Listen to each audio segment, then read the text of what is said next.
Hi guys! Today I'll show you how to cook the perfect pasta dish with just one vegetable, butternut squash, and the easiest way to cook the squash without cutting it up.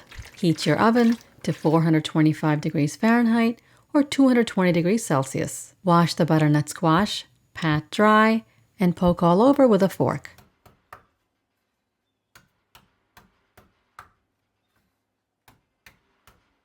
And place on a piece of foil. Rub with a little oil. Wrap it up nicely.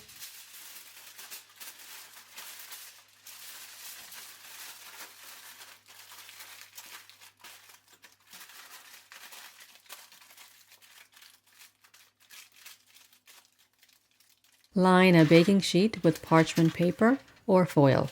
Put the wrapped squash on the parchment. Take one head of garlic and cut the top off so the cloves are exposed. Put the head on a piece of foil. Pour a little olive oil on top, rub it all over, and wrap it up. Put on the baking sheet with the squash. Bake in the heated oven. After 45 minutes, take out the garlic. You'll start to smell the garlic, and that's how you know it's done. Cook the squash for another 45 minutes. Squeeze the roasted garlic into a bowl and set aside. The butternut squash should take about 1 hour and 15 minutes total in the oven. A little more or less depending on the size of your squash. My squash was average size, 2.5 pounds or 1.1 kilograms. Press the squash and it should be soft. Stick a knife in and it should slide in easily.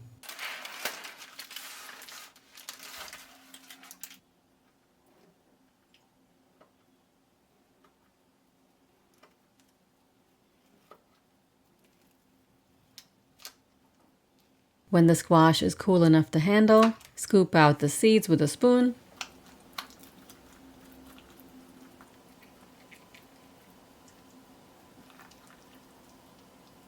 And then the flesh. I'll use about 3/4 of the squash. We'll also be adding pasta water to the sauce, so it will yield a lot. Prepare the other ingredients while the squash is in the oven.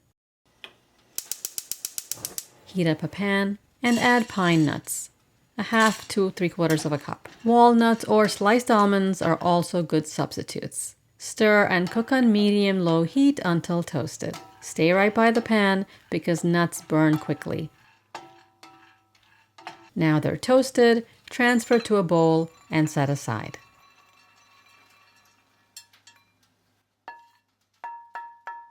About 20 minutes before the squash is cooked, heat up a large pot with water to cook the pasta.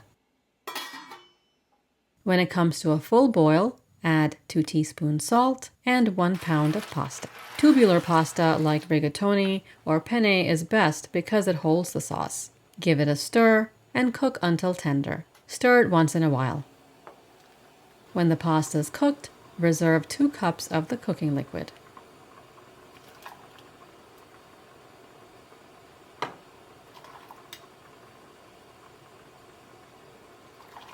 And then drain the pasta.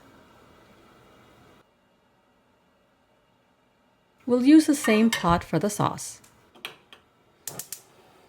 Add 2 tablespoons olive oil and 1/2 teaspoon red pepper flakes. Use less if you want it mild. The squash is sweet, so it's nice to have some heat. Let them sizzle for a few seconds. Add the butternut squash and stir for a minute.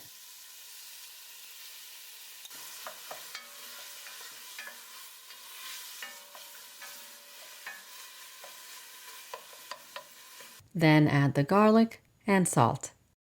Mix that up and turn the heat off. Puree with an immersion blender or transfer this to a regular blender.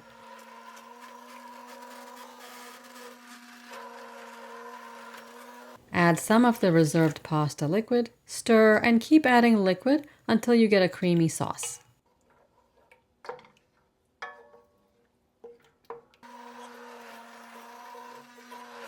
Add the cooked pasta, a little more cooking liquid. I used about 1 cup liquid in total.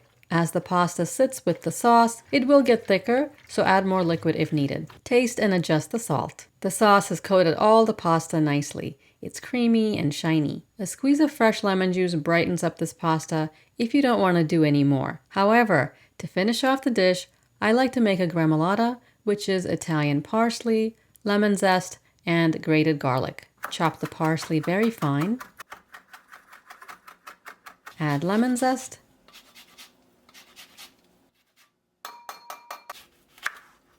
I like to add a little lemon juice as well.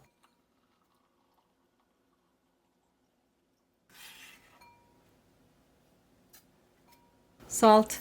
Mix it all up. Since there's so much roasted garlic in this dish, you don't need to add the fresh grated garlic. Taste the pasta and sauce first and then add the garlic if you like. There's no cream or cheese in this pasta, but it tastes creamy and rich. You get a little heat from the red pepper flakes, which balances the sweet squash. The gremolata adds that tang, and you get freshness from the parsley. If you are making the gremolata, you don't need to squeeze lemon juice on the pasta. The toasted nuts add a nice little crunch. Parmesan cheese is of course a wonderful addition if you want it. I didn't add any, and it was still one of the best pasta dishes I've made with just a vegetable. It's filling, healthy, and very satisfying.